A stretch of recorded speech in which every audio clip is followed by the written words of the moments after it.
Okie dokie, artichokes. Hi, everyone. My name is Chris DeBona. I'm your Open Source Programs Manager. This is another speaker in our long series of distinguished, amazing people in open source software.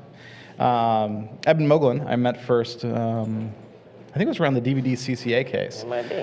When a fellow named John Lex Johansson published a little piece of code, and then another fellow took that piece of code and printed it on his website, and was promptly, I guess, not arrested. Was he actually arrested for that? Or was he just brought in charges? Johansson was. The morning after you and I spent that day in court in San Jose, they came and busted him in Norway. Yeah, that's right. So, so we worked on that, and I had the good fortune of seeing sort of what happens in the courtroom and realized that's not a place for me. As such, we financially support Eben whenever we can, and his work with the Free Software Foundation as well as the Software and Freedom Law Center, which I'm sure he'll mention in passing in this discussion. Got to advertise the firm. I don't know how much of a bio you want to give for yourself. I'd rather just let you talk because you're better at it than I am. So, everyone, Eben Moglen.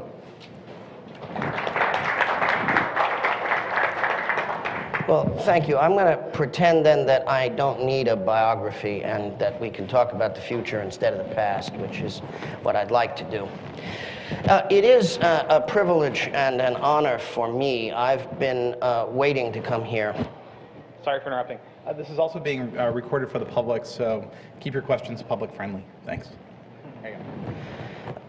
I can't promise to keep the talk public friendly, but we'll see how the combination works.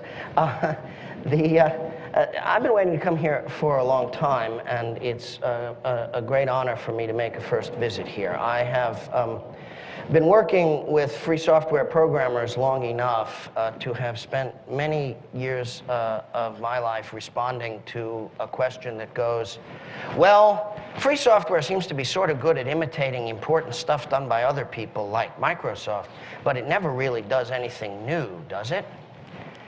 And of course, one of the easiest ways of answering that question after a certain moment was to say, well, where did you ever see anything like Google before? That is to say, in coming here, I am making a long-delayed pilgrimage to one of the monuments of the new, a monument constructed out of your ingenuity and materials, which I've seen shaped at the quarry over the years, the materials of free software which make the scale on which we deliver information and knowledge to one another all the way around the world possible. So for me, it's a little breathtaking and a little bit throat-catching in the way that any monument is, and particularly gratifying when I think about the world from which I started doing the work, as you all started doing the work, when all of this would have been a dream that would have been hard even to explain to people who now use it every day, depend upon it, assume it's there, and would, in fact, no longer really know how to lead their day-to-day lives without it. Which means, I suppose, that I want to offer myself as the friendly outside observer, a role in which I hope I may be able to talk a little bit about the long-term curve of the ecological relationship between Google and the free software environment. In doing that, I want to talk in particular about the ways in which we can study in the past some of the ecological crises for enterprises we may not be quite so fond of, but whose experience in dealing with the free world sets some useful guides to what may be the problems and the challenges in future that we can avoid now. If you think about the poor devils in Redmond, and the difficulty that now besets them, I think you can see it as a form of fulfillment of the idea that you have to catch problems while they're young. As a person whose job it was while the problems of Microsoft were young, was to keep Microsoft from knowing how to nip them in the bud, from seeing the free world for what it was when they could have stomped it out easily. I suppose I have to say that a lot of my work as a lawyer, particularly in the earlier days of the free software movement, was directed at camouflage, or at least at conflict avoidance. If you think about the state of affairs when I first started working for Stallman in 94 and 95 and 96, if we had thrown our weight around too aggressively in the enforcement of freedom in the courts, we would have died young. We would have had our resources exhausted. We would have been bled to death by a party infinitely larger and more resourced than we. And we would have lacked for visible and recruitable allies. Because at that stage, parties had not yet realized how important to the enterprise of the future free software was going to be, and the vendors had not understood what it was that they had at stake in the survival of this model of making software. It was, in short, our job to keep Microsoft from understanding how deeply the copyleft threatened their way of thinking about software. That it was bringing about a fundamental change from software as a product to software as a public utility enabling services. A change that would require a rethinking of the very business model upon which they had based themselves, the very conception of what it was they did and what they turned out the door at the end of the day. Because in 95, Mr. Gates had still not quite sustained the enlightenment concerning the existence of the internet, it was not entirely surprising that he was late to the enlightenment concerning the copyleft and its effect on the idea of software as product. By the time they had figured out that the copyleft involved a reconsideration of the balance between software and service, it was already beginning to be too late to change. And now, at a time in which the oppositional characteristic of what we do is fully defined and perfectly understood, it may be that Microsoft no longer has time in which to change. This is an example of how a failure to grasp what the other fellow is thinking produces serious distortions in the ability to realize the full effect of one's own investments. Had it been possible for Microsoft to think more clearly about what the free world was up to when the free world was small, I hesitate to imagine what solutions might have been applied to the problem. But I think it is quite obvious that the solutions applied in 1996 would have been far more effective for Microsoft than the solutions being applied in 2007. This is, of course, a battle of light against dark, good against evil, and has nothing to do, therefore, with the relations between the free world and Google. We are all creatures of light, and I wouldn't leave you to imagine that I'm suggesting that there is some respect in which we might ever discover that we are separated by a line of moral judgment. But it is not only a line as definite as the line between good and evil that we're talking about. Even people who promise never to do evil and mean it and make good on it are still likely to have their little diplomatic tiffs from time to time. And it is even possible that such tiffs, if not addressed when they are young, could turn into challenges and difficulties that are harder to resolve later on. I want then to talk a little bit about where I think we might find ourselves in need of a few drops of oil now, before we begin to find some metal shavings in the bottom of the engine at the end of the day, before we begin to run things a little past tolerances and pressure starts to go up. Because I think we ought, as conservators, which is what I know I am in my business, and I suspect you know you are in yours, as conservators, it is our responsibility to address problems before they happen rather than after. The whole of my work essentially concentrates on helping free software makers and distributors to prevent rather than to fix problems. And if I therefore sound like a party calling out about some things that haven't happened yet and aren't likely to, I hope you'll grant me the tendency to understand that it's just the habit of my job to look for the things over the horizon before they become problems in order to prevent them from growing into the kinds of problems it is expensive to fix. With that in mind, let me offer a short, compressed view of what I think Google looks like now from the non-Google part of the free world.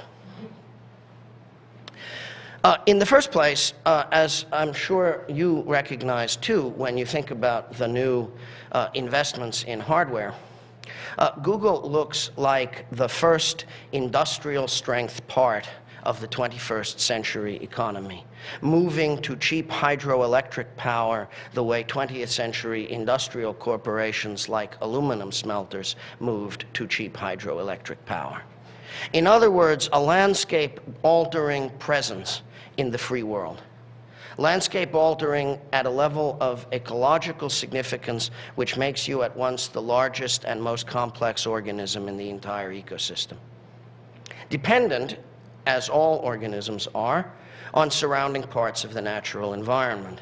And it is the ecological balance between the new, largest, and most sophisticated and most capable organism in the environment and the rest of the environment which is the theme of my analysis. We may take for granted, I think, between ourselves, that the work of data mining, the work of understanding the connections between data particles traveling in a soup of optional delivery, people who decided to hand you stuff to think about, is honorable and important work, capable of improving human life in every direction as well as making heaps of money.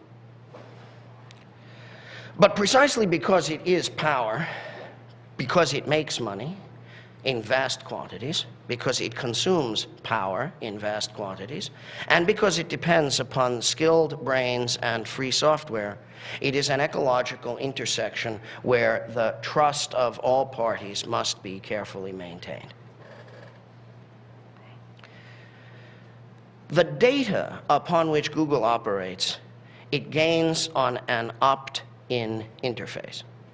People voluntarily bring information, their email, their habits, their search information, their desires, their geographic locations, and all the rest.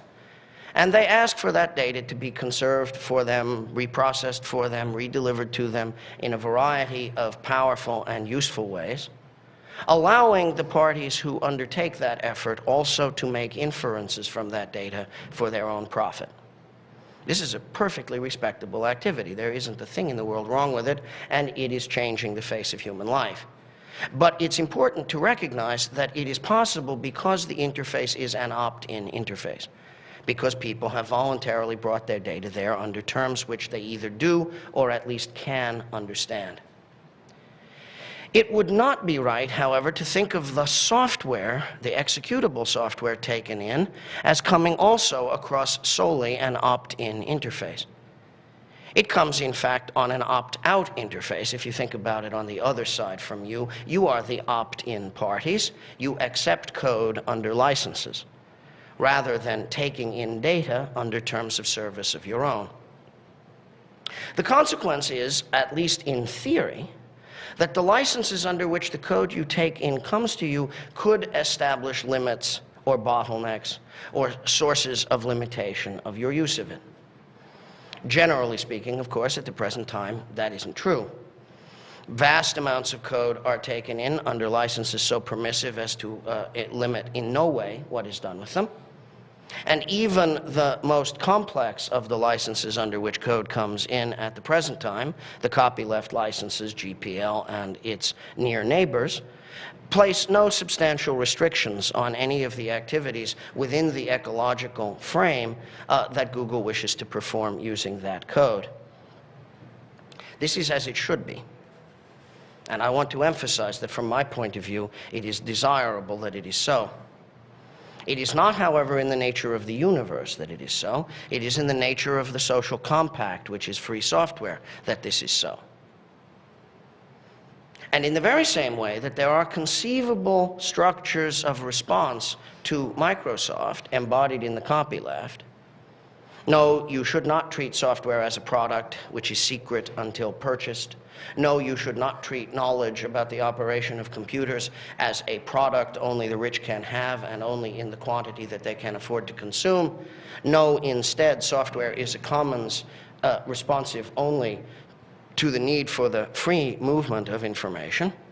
You can imagine, at least in theory, Changes in the inbound interface for software, which would place significant challenges on the model of we use free software plus open source freely provided data to conduct data mining for both public benefit and private profit. In particular, if we want to look for a tiny example of the theoretical possibilities of difficulty on the free software interface, we can look to the thing which has been called in the past the Affero GPL. A non-GPL license, a variant of GPL, created with the consent of, but not the endorsement of, the Free Software Foundation in connection with the Affero organization, a profit-making company founded by Henry Poole. Poole, as you may recall if you've ever studied this rather obscure corner of the free software licensing world, was interested in creating a web application for the assistance of money raising by nonprofit organizations based around email signatures which allowed parties working at nonprofits to provide traceback information to assist donors to support their enterprise. Here, click here on my email sig and donate to my enterprise, with the intermediary keeping a tiny transaction fee intended to provide for making the service self-financing. Poole's goal was to ensure that any party seeking to go into the Afferoizing way of life would be forced to return their modifications to his web app to Commons, even though they would not be distributing copies of the code, but only performing services with it. So the result was a modification of GPL which said, in effect, and it's not important now what the precise words were or what they did, if you perform services with this code over a network, and if I set things up so you are compelled to disclose your server-side source code to any interactee who cares to ask for it, you may not remove that feature from this code downstream. The effect of that license was to attempt to create a commons within the commons, equally self-protecting in the way that the GPL copyleft commons is, but upon a new kind of opt-in interface for potential users and deliverers of the app, an opt-in interface which required the users of the app to admit their responsibility to return modifications to commons. As those who have watched the GPL3 process at all for any reason, however obscure or doubtful, may have remembered, back in the beginning, last January, when we were preparing to announce the first draft, there was a great deal of press speculation that we meant to embed an Affero-like term in the body of GPL3 itself, thus rendering all parties who made use of the code for applications delivery purposes to remote users somehow responsible for the return of mods to Commons. I won't be telling tales out of school if I suggest that Mr. DeBona was an articulate and thoughtful critic of any such scheme all the way along, and it won't be all that mysterious to you why. Of course, it wasn't our intention to make that change, and we did not. We have, however, tried to consider over the course of the last year ways that we might be compatible with such decisions by future licensors, a process of consideration in which Mr. DeBona has been an articulate and thoughtful constant participant, presumably on the theory that even consideration of such an idea was a little scary, and he needed to keep his friends very close and his potential enemies even closer. I think that was extremely wise. That is, in fact, of course, the proper Google response to such intentions. Speaking as best I can on behalf of the process, if not the Free Software Foundation, I don't think that that concern is presently necessarily warranted. That is to say, I see no sign in the near term of any desire to drive the copyleft commons in the direction of restrictions upon use by service providers. But I want to stress that I am speaking of the present, and I want to ask us to consider the question whether the present is necessarily the future and what we ought to do about the space between. When the Google calculator was first rolled out some little while back, and everybody found that it was very neat and went to it immediately to begin work on seeing what it felt like to test drive it, a couple of thoughtful people typed into the box some units calculations, which were known bugs in GNU units. And magically, to nobody's great surprise, it turned out that there were also bugs in the Google calculator. This was nothing more than a trivia fact at the time. It was, of course, entirely appropriate to embed GNU units in the Google calculator. Nobody had the slightest concern about it. Everybody just thought it was a fun fact to know and share. And then it wasn't true anymore. And by God, the bugs weren't there anymore. But there wasn't any patch either. And people thought to themselves, well, is there really an enormous business enterprise reason for not returning that patch to GNU units and getting rid of the bugs we all know are there, but nobody's had a chance to squash or an inclination to press on yet? Or maybe, of course, they said, you know, they might have rewritten the whole thing and taken GNU units out, and there's nothing in there that has anything to do with any code that anybody else is using, but we are a little doubtful. And I thought to myself, oh, that's, you know, just Debian legal beefing. And I don't have a lot of time for it in my ordinary life. I try to solve problems that I think are either present or likely, and this didn't seem to me to be a problem. This didn't even seem to me to be a fun fact to know and tell. But I do think I ought to call your attention to it for what it means as a straw blowing in the wind. I think it's an indication of the direction of a concern. If I were to draw a curve of the clients and non-clients with whom I interact on a daily basis, drawing the propensity to consider Affero-GPL an important positive enhancement to the copyleft system against age, I think you would find that concern for the Affero-GPL as an improvement to GPL is inversely proportional to age on almost a straight line basis. And it is younger hackers who I think of as the post-Stallman generation of copyleft enthusiasts, among whom the idea of the Affero-GPL as a positive enhancement to future copyleft licenses runs strong.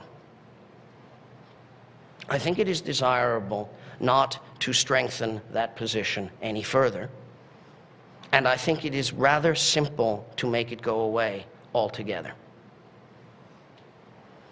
I think this brings us back to the question of the difference between the opt-in interface on which open source data is delivered to Google and the opt-out interface upon which free software is delivered. It seems to me from outside, and I don't purport to anything but an outsider's view of the situation, it seems to me from an outsider's perspective that it is entirely reasonable for Google to take the view that all inferences based upon data voluntarily provided by outsiders may be regarded as private property, not for public disclosure of any kind, until such time as there is a compelling business reason to make a disclosure. That is to say, across that interface, on the outbound side, only disclosure that's relevant is voluntary disclosure for Google business purposes. On the opposite polarity interface, however, where software comes in, and particularly software under copyleft licenses, it seems to me that the polarity of the disclosure rule should also be similarly modified. That is to say, where generally useful changes are made to copylefted software, the balance of equities should shift in the direction of public disclosure and recontribution of those mods where there is no business purpose, no matter how little or large, to compel holding on. Let us imagine then for a moment the difference between an environment in which, let's take it straight to the midline, 50% of the visible modifications of free software made by Google are returned to Commons, and 50% are retained as business value to us, which we seek to expand our right of private modification to embrace. Even at the 50-50 line, I think it almost inevitable that the enthusiasm for the application of the Affero-GPL to the conduct of enterprises such as Google would go to zero and remain there permanently. The reason is quite simple. The right of private modification is a valuable right to all hackers. They recognize it, they believe in it, they invoke it, they make use of it. To bring hackers to the point of believing that the right of private modification should be interfered with by copyleft licenses requires making them believe there is a danger more important than the preservation of their own convenience and privacy. And that's a heavy lift under ordinary circumstances. Anything other than the appearance of a creation of danger is unlikely to result in moving the hacker community in general towards rules requiring contribution over and above the right of private modification. In other words, in order to bring about a situation in which frictional heating began to occur in the copyleft licensing system disadvantageous to Google's business model, it would be necessary for hackers in the outside world to believe that Google posed a danger sufficiently large to justify overriding the sacredness of the right of private modification. That's not easy to do. But on the other hand, we have some rich friends, or should I call them frenemies, in the world, whose fundamental activity with respect to what we both do consists of the creation of fear, uncertainty, and doubt. And therefore, we must ask ourselves whether we share a vulnerability to an increase of fear, uncertainty, and doubt, possibly directed at creating a frictional distance between us, which need not be there. And maybe we need to consider diplomatic measures between ourselves as natural allies to prevent that friction from occurring, to apply a couple of drops of oil to that interface before it begins to heat, and metal shavings begin to show up at the bottom of the engine, and noises are created which alert some people to our north that there is an opportunity for disruption. I think that it is reasonable to expect that with measures gradual and barely noticeable, not public in any significant way and requiring no marketing or advertising, that we could move the level of friction on this interface to zero and keep it there indefinitely. I don't think that this is a difficult job. I don't think it's scary.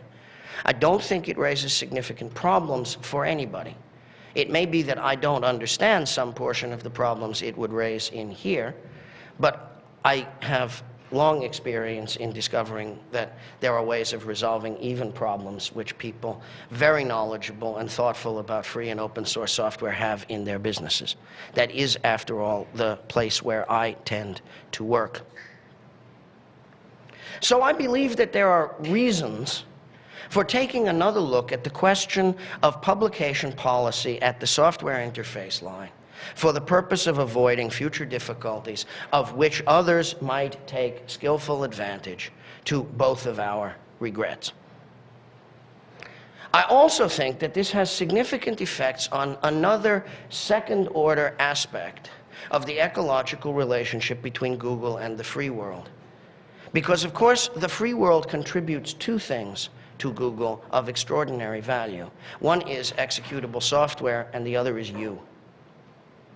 Skilled labor, thoughtful skilled labor, well-trained, carefully disciplined skilled labor, not disciplined at behaving like drones in proprietary software, skilled at the processes of agile creation and rapid adaptation and evolutionary uphill movement, which is what the free software ethos is about, is also crucial to the ecological existence of this grand organism. And nobody outside in the free world can be unaware of the depth of Google's need for skilled labor or the intensity of its recruiting. There is an ecological balance issue in this respect, too, which arises from the balance of publication or non-publication of modifications to free software. As projects which are themselves constantly in need of skilled labor find that project members and participants whom they value and care about and need are recruited into an organization where they tend to go radio silent, resistance to recruiting in those organizations rises too. This is also a form of friction at an interface of importance which is ecologically capable of dissipation. With a little bit of additional social engineering, we could reduce the apparent friction on that interface too. Here it may be that my gauges for measurement are in some ways better adapted to the situation than yours are. As recruiters, your tendency is to see either a success in hiring somebody you want or a failure to get somebody yet that you will sooner or later hope to be able to attract. It is among my client base and the circles in which I travel where the ecological question, are we being unfairly treated somehow in the recruiting activity of our giant cousin, comes to the fore. And it is to people like me who function as counselors and advisors to those smaller nonprofit makers and distributors that questions come. What can we do to protect the integrity of our project team against predatory recruiting? A conception which it is very much in your interest never to cause hackers to frame in their minds. The phrase predatory recruiting should not exist in the free world. It's not good for you if it does, and it's our shared goal to prevent it from ever shaping itself in hacker minds. It's important at any rate, therefore, for me, as the friendly outsider, to tell you that we have a little work to do. I would strongly suggest, in other words, that there are ways that interact two or maybe even three of the ecological aspects of your role as the grandest of all organisms, which tie back to the traditions, cultural understandings, and legal institutions of the free world. It is not unacceptable in any way for that to be true. You are the monument to the new, the ways in which the free world begins to build for itself and with its own skills, brains, software, heart, and soul, monuments of human industry that could never have been achieved in the old ways.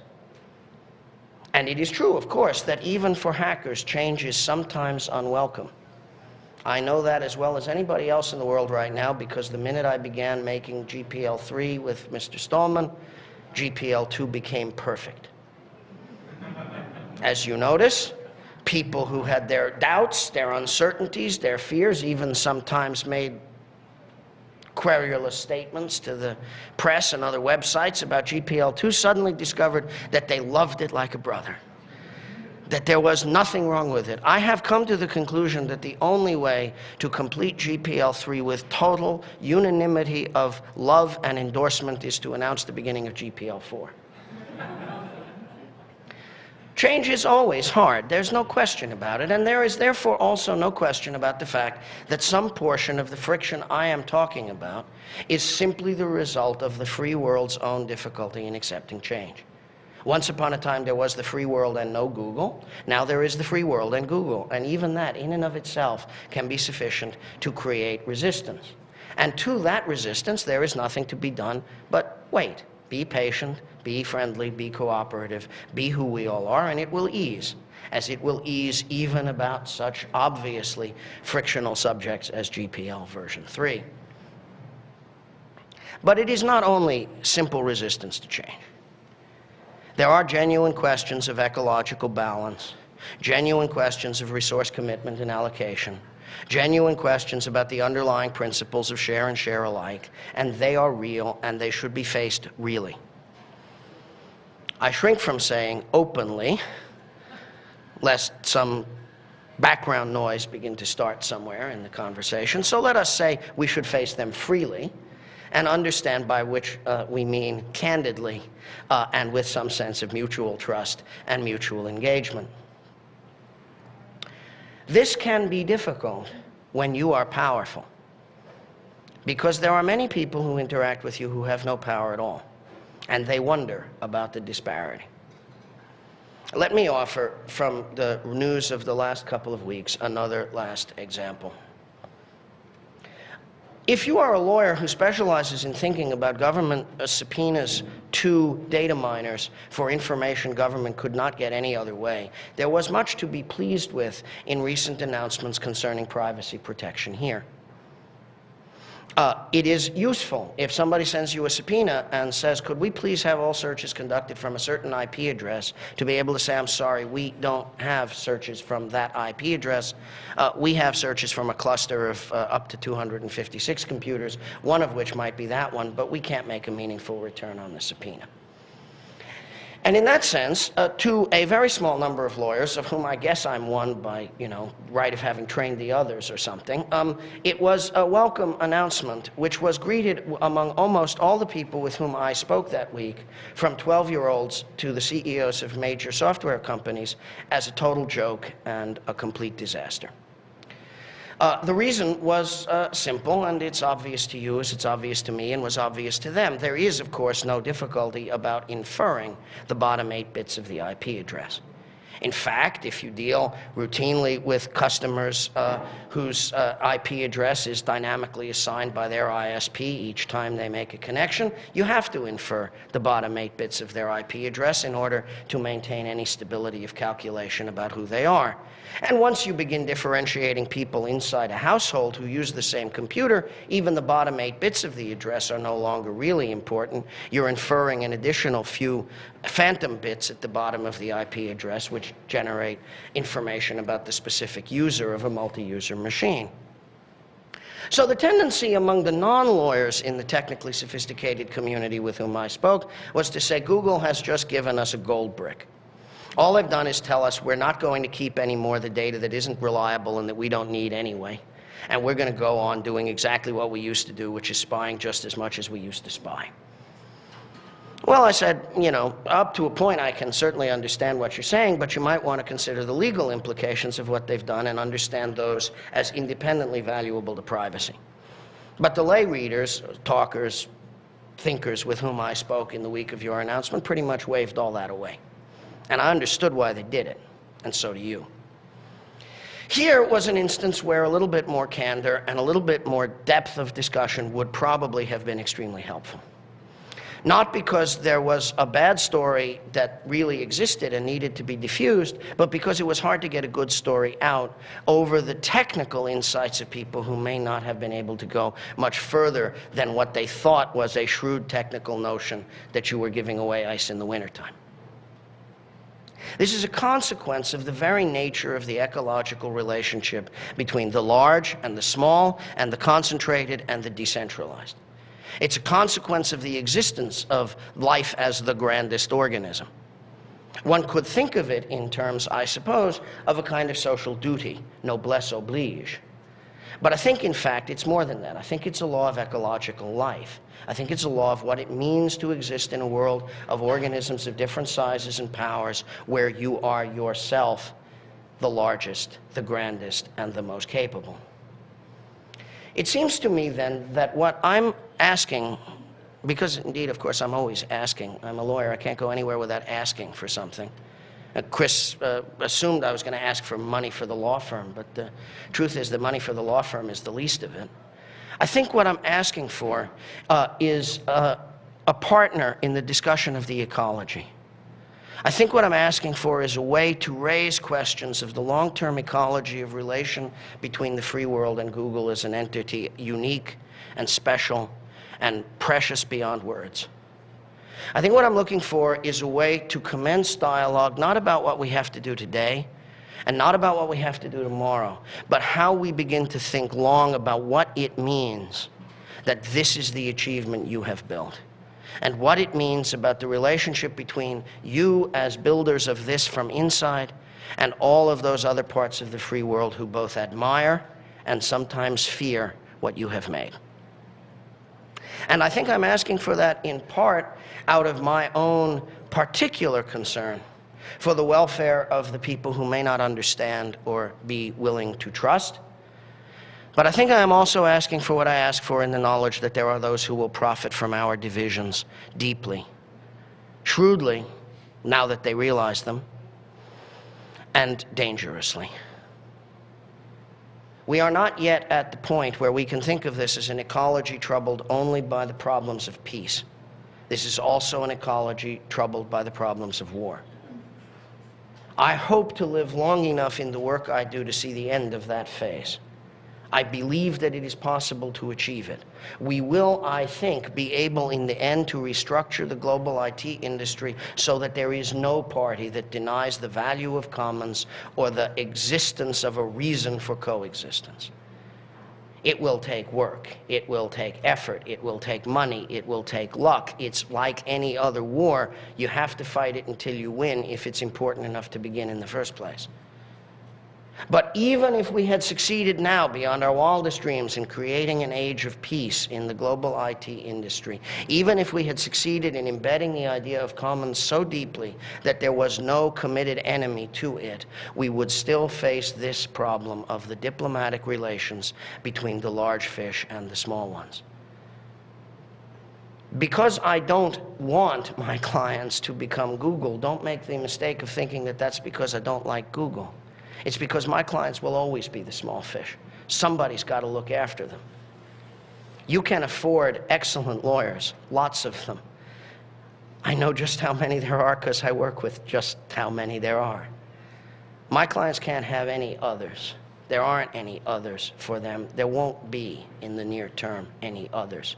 By which I don't mean that we can't train 200 lawyers for the small fish. We can, I hope, and we will, and that's the advertisement for the firm. Send money, make more lawyers for the small fish. But remember that at the end of the day, they're still going to be small compared to you. Remember that at the end of the day, what you want is for their lawyers to be diplomats in relation to you, not adversaries in relation to you. Not contentious parties in relation to you. What you want is for those interfaces to exist with the lowest possible friction and the largest possible value exchanged. I think we are a few small tweaks from optimum at the moment. And I hope that the remarks that I am making here, taken in the right spirit on all sides, will be a way to begin the process of administering those few mods that we most gravely need. I appreciate your thoughtfulness, your pondering, your energy, the engagement with which you face all the problems that confront you in your extraordinary communal life together. And I hope that there will be room for a little consideration of this issue in and among all the others. Thank you very much.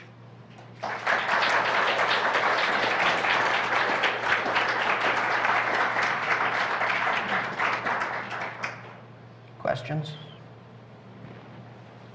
You did mention IBM. I'm curious to hear you compare IBM's relationship with the free software community with Google's. Lance asks for a comparison of IBM's relationship to the free software community with Google's relationship. IBM's relationship to the free software community possesses one advantage in the sense that it does not require very much to persuade IBM to release mods to Commons where those mods don't have an overwhelmingly important relationship to their business. Right? The idea of a strong hardware and strong software ecology outside IBM has become for IBM, I think, a pretty strong spine in business strategy planning over the long period, as far ahead as IBM is inclined to look. And there's a reason for this. IBM now operates, in my judgment, with a very segmented market in mind, in which by the middle of the 21st century, IBM's bread is buttered almost entirely by the 1,000 largest businesses and all the governments on Earth. And all customers of a smaller size than that are essentially not the guaranteed IBM market and not where the money comes from. Accordingly, it becomes possible for IBM to be exceedingly aggressive about commoditizing everything except that which can be sold at the highest possible profit to those particular customers. This does not yet result in a single, undivided strategy on IBM's part, because IBM remains an extremely large and diverse entity whose internal decision-making processes must allow product managers a significant degree of autonomy. And it is still not the IBM policy to call in the product manager of DB2 and say, we've thought it over up here at the top of the tree, we've taken a vote, and you're an open source project now, right? But notwithstanding that fundamental internal dishomogeneity, which will persist for decades now, I should think, at least, it is still possible for IBM to think fairly along the long-term curve about the difference between what the world's largest customers need and everybody else, and to be ruthless about cleaning out the understory by commoditizing the everything else. If you consider only the flow of GCC patches, for example, I think you'll see the difference in numbers as a difference in qualitative structure. Beyond that, I would make another claim, I think, which is that the IBM point of view is in a way based more strongly around we don't distribute anything point of view even than the Google position is. From the Google position, the we don't distribute anything in the sense of handing out software except software we have decided to hand out is like the IBM position. That is to say, across the software distribution interface, we both keep volume very low and decide how to cordon our risks appropriately. But the IBM non-distribution policy is based not around a set of concerns with license terms, but around a set of concerns with business risks. Who will sue for patent infringement and who won't. And those risks you must take. You cannot avoid them as they have been doing. One last thing that I think it would be fair to call attention to, though it's extremely hard to discuss. There is, at IBM, a significant amount of secret contribution to the commons. The contributions themselves aren't necessarily secret, but the comments are rather deceptive. And so sometimes I find myself looking at the patch stream to a product and I see an IBM submission which says mindless neatness or just cleaning up here or something like that. It isn't. It's tooth fairy behavior, and it's designed to invent around a patent. It's a comparatively open secret, I believe. I don't think that there's anybody in the industry who follows the game extremely closely who doesn't notice it being played, but it's a deniable activity. That's not an activity in which I think there's any other party on earth really well-crafted to engage, and it's unique. My clients are often, I think, unaware of the extent to which they are benefited by that activity, which is precisely the intention of the actor. That's not a part of what I'm here to talk about in any way. I neither recommend that conduct nor want at every time where I mention it, and I very rarely do, to indicate that I'm ungrateful for it. I think it's enormously important, but I think it has almost nothing to do with what the rest of the world, including you, might be about. There is one more thing to say about this. A comparison which I believe you may have intended and which I think is just. Microsoft has on several occasions attempted to make it appear that IBM was in effect attempting to co-opt for its own purposes the free world and that it would leave the free world in the lurch the following morning and not respect us. For a variety of reasons, of course, that was not a bad campaign to try to run. Like a number of Microsoft campaigns against the free world, it blew up on the launch pad more often than it safely gained any altitude. But there is and remains and always will remain a durable component of the free world that takes that possibility seriously. And when I am in Somers or in Ormonk, which I very frequently am, and when we talk about how to think long about the relationship between their world and my clients, which we often do, we sometimes talk about that. And that's the last distinction I would make.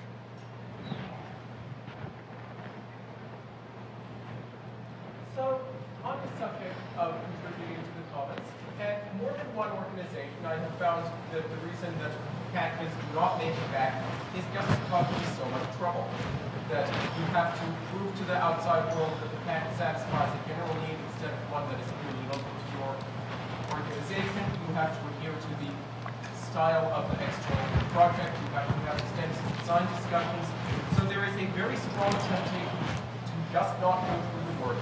And the more you fall into that temptation, the more your local variety diverges with the main line and the harder it gets. Given that situation, and I think we can all agree it would be nice if we never had that situation, but for organizations that are in that situation, what form of contribution would you suggest? I think that the point's an absolutely fair one, and I don't think that what I ought to suggest is an alternate form of contribution.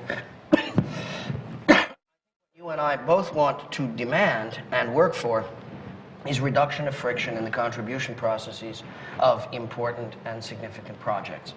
It is, after all, the case that my work is the work of trying to make projects operate with less friction. If I see projects that we help to counsel and advise, making it hard for people to give code to them in ways that doesn't improve the legal defensibility of the product, our general response is to say, gee, why don't you let up a little bit on that and concentrate a little more on this over here, which might be a little more important to the acceptance of your project in the long run. In particular, one of the things which it seems to me is of the greatest possible value is to strengthen the best practices, understandings among projects out in the free world about how they ought to conduct their contribution lives. What they ought to do, given their policies about whether they do or don't take copyright assignments, how they judge patches from a legal point of view, and so on. But some portion of what you're referring to is not invented here-ness, based on a kind of technical merit competition. Prove to me that your patch is really good and important, and I should accept something not invented here. And under circumstances where you meet that kind of resistance, I agree with you that you have no ecological responsibility to contribute back. Projects that don't make it easy to contribute back are making it hard to contribute back, and where it's hard, it's sometimes too hard. I would score that a fair call. But I would ask whether, if you consider the total possibilities across that interface, whether you really think that the sort of not invented here, don't bring us your patches, we don't want to hear about it unless you're a saint, whether you really think that that accounts for a numerically preponderant or significant portion of the decision about whether to recontribute. I would be entirely satisfied with a policy that says we try to contribute back unless there is a compelling business reason to hold on to the modifications. And if the project is pissy with us, we just score them down as hard people to work with and we let it go at that. That seems to me entirely socially fair. Nobody would suggest that you ought to bear a heavier burden of getting your patches in than any other hacker. And nobody would suggest, at least I don't think it would be fair to suggest, that you ought to give up any sooner than anybody else either. We want projects to work well. If you can help me persuade projects to work well, you know, AMAC and I have spent some time making sure that GCC patches get into GCC. And that's a client of mine which I have some significant understanding of and influence over, and still it takes a little bit of time to get patches into GCC, and particularly at the beginning of the relationship. I hope we've straightened that out now and that things are smoother. I think that in general you ought to expect of the free world that it does what it can to reduce your friction. And therefore I think what you're really saying, and what I really hear, is remember, it's going to be a two-way street. And I say, hallelujah. Yes. So the depiction of Microsoft open source as light versus evil and light versus dark is really colorful, and it's great rhetoric, but it's also really extreme. I mean, honestly, do you think it's the best approach in 2007? And because it doesn't really endear you to diplomatics.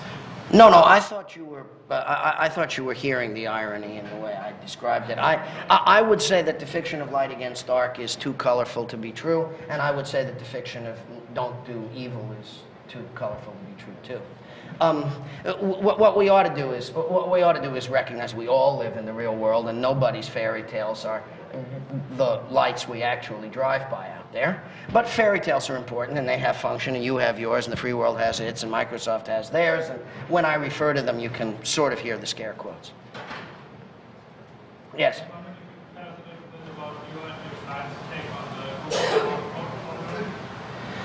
My client's take on the Google Summer of Code program. I don't think that I hear a sort of overall opinion of one kind or another. I think what I hear is the difference of opinions among people who went to summer camp and those who didn't, and those who loved it and those who thought the counselors were mean. You know, that's sort of news and notes for me, rather than a sign of any long-term anything. To the question of whether the program itself is meaningfully and valuable to the free world, I haven't the slightest doubt. The ability to take advantage of hack attacks in order to make fixed and serious progress on stuff we all need is an enormous asset to the community. We all know that software is not produced in a neat, homogeneous flow, so many lines per hour, so many days a week, so many weeks a year. That's part of what made the proprietary software industry very bad at producing software. The ability to take advantage of people's seasonal desire to get a heap of work done all at once and go away again is a very powerful activity. I know that because I was like that once myself. When I worked as a developer of APL interpreters at IBM as a kid in college and in law school, my tendency was to go on vacation from whatever work I was doing academically at the time, go to the Santa Teresa lab at the bottom of our now endless valley, and spend 2 or 3 weeks hacking on the VS APL interpreter or APL2. And, you know, I could get a heap of work done in 3 weeks. It would have been much harder to get that work done in 6 or 10 or 12 weeks than it was to do it in 3. I think the Google Summer of Code is, in that sense, an extraordinarily shrewd and community valuable way of taking advantage of how code is really made. I think it's a monument of excellence in how we can turn the market relations and the free world relations to common reinforcement. And what the opinion is of the particular will code for pizza worker at any given moment seems to me the least of the story. Yes? First of all, it's great to see a former EPL backer. Yes, we signal to one another across an increasingly wide gulf, I have to say.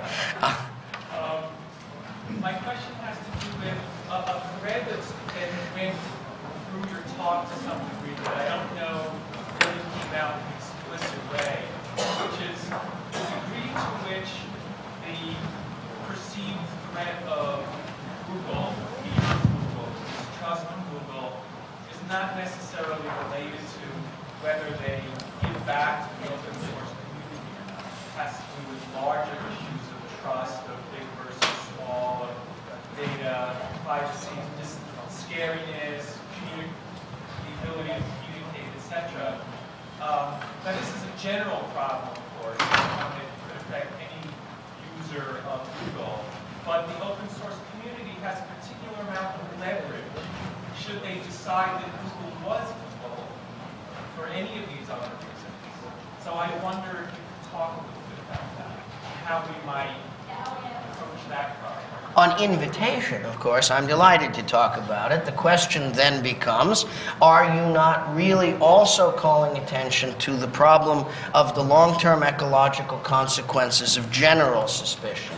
And how does that ecological growth of general suspicion affect your remarks about the relations between Google and the free world? And I'm grateful to you for asking the question because, of course, it gives me permission to talk about the elephant in the parlor in a slightly more candid way than I might if not invited.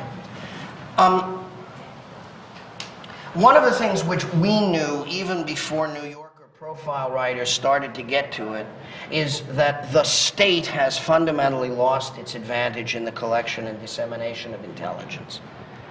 As writers have begun to call attention to the ways in which state organs of intelligence gathering have come to depend increasingly on open source intelligence, and as they have called increasing attention to the ways in which younger, more technically adaptive people within the intelligence community have recognized the low level of technological sophistication in government intelligence services, it has become passively clear to people. That is to say, I mean that there is an unarticulate understanding that in the next generation, in the 21st century, the most powerful organs of intelligence collection and dissemination in the world are not going to be governments.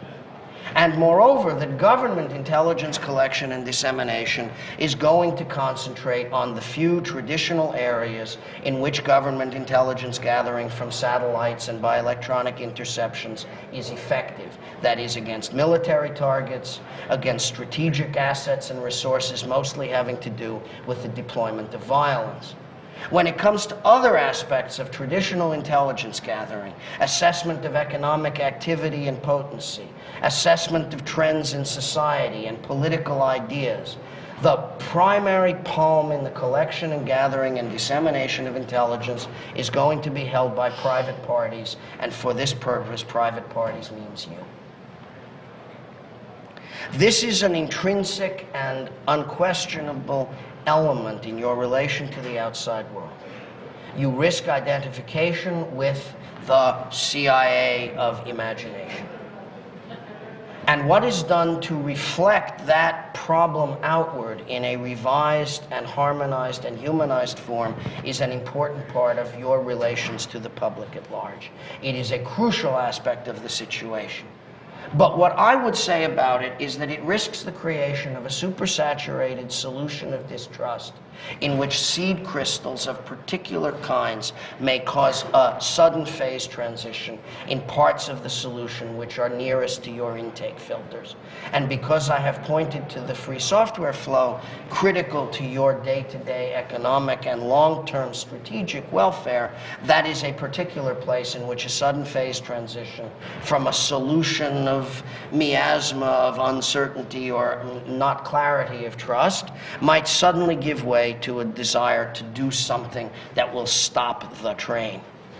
And it is particularly among hackers that a decision to do something individual to stop the train might arise. It is precisely the hackers who might first think to themselves, I can hack the intelligence collection system of the world on behalf of good. To bring it down to the real bottom of this story, I had a client once upon a time who was deeply concerned with government surveillance of private life and with the relation between that and government war-making. And he decided to do something about it. He was called Phil Zimmerman, and he decided to hack the system. You do not want a Zimmerman deciding to hack your system out of general distrust of the relationship between civil open source intelligence gathering and the fate of power in the 21st century. Thank you very much.